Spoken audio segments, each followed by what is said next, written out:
और यशस्वी प्रधानमंत्री जी को हम धन्यवाद देना चाहेंगे। और पूरा देश की वो सेना, वो सैनिक उनके चरणों में नतमस्तक है। उनके चरणों में पूरा देश नतमस्तक है। उन्होंने जो जवाब दिया है उसकी जितनी सराहना की जाए, जितना कहा जाए, एक बार उनके लिए जोरदार ताली बजा करके स्वागत। आदरणीय देशवासियों,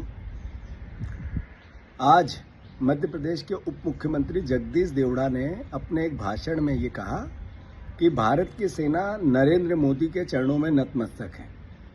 भारतवासी, भारत देश का एक एक नागरिक नरेंद्र मोदी के चरणों में नतमस्तक है।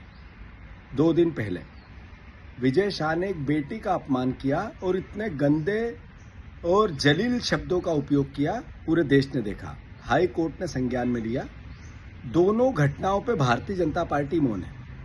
इस पर मुख्यमंत्री से अखबार पत्रकार ने सवाल किया, हमारे प्रदेश के मुख्यमंत्री से। मोहन यादव झल्ला रहे थे, कांग्रेस को कोस रहे थे, कांग्रेसियों के इस्तीफे मांग रहे थे, अरविंद केजरीवाल का हिसाब पूछ रहे थे, पर भारत माता का अपमान करने वाले दोनों मंत्रियों को बचा रहे थे। मैं देशवासियों से आग्रह करता हूं कि क्या सवाल है देश के सामने कि नरेंद्र मोदी जी ने, अमित शाह जी ने, जेपी नड्डा जी ने, बीजेपी के शीर्ष नेतृत्व ने तय कर लिया है सेना का अपमान करो। ये क्यों कहना पड़ रहा है? ये इसलिए कि इनके मंत्री 5-5 बार, 7-7 बार के विधायक, उप मुख्यमंत्री सेना का अपमान करते हैं, पर बीजेपी मौन रहती है। हाई कोर्ट संज्ञान में लेता है, पर इनके कानों में जूं नहीं रेंगती है।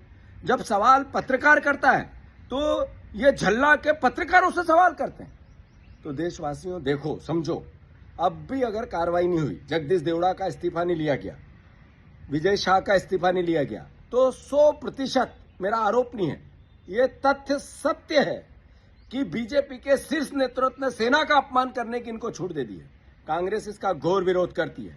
हम कल पूरे प्रदेश में जगदीश देवड़ा के और विजय शाह के पुतले जलाएंगे, विरोध दर्ज कराएंगे और इनके इस्तीफे की मांग करेंगे। मैं एक एक कांग्रेस जन को इस वीडियो के माध्यम से संदेश देना चाहता हूं कि कल भारतीय सेना का अपमान करने वाले भारतीय जनता पार्टी के नेताओं का हर ब्लॉक में, हर गांव में, हर जिले में, जहां जिसको अवसर मिले, पुतले जलाओ और देश को संदेश दो, भारत माता की जय। ये बिल्कुल कांग्रेस गलत तरीके से प्रस्तुत कर रही है और जिन चैनल पर ये इस प्रकार का गलत बयान जो आ रहा है, तोड़ मरोड़ करके जो कहा जा रहा है, वो बिल्कुल गलत तरीके से पेश किया जा रहा है। मैंने जबलपुर के एक कार्यक्रम में सिविल डिफेंस वॉलंटियर्स का 1 दिवसीय प्रशिक्षण शिविर था, उसमें मैं सम्मिलित हुआ था और मैंने ये कहा कि देश की सेना ने जो काम किया है ऑपरेशन सिंदूर में, उसकी जितनी सराहना की जाए उतनी कम है।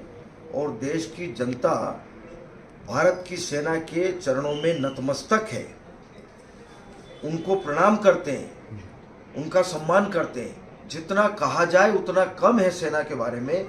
ये शब्द मैंने कहे हैं, उसको तोड़ मरोड़ करके गलत तरीके से प्रस्तुत कर रहे हैं।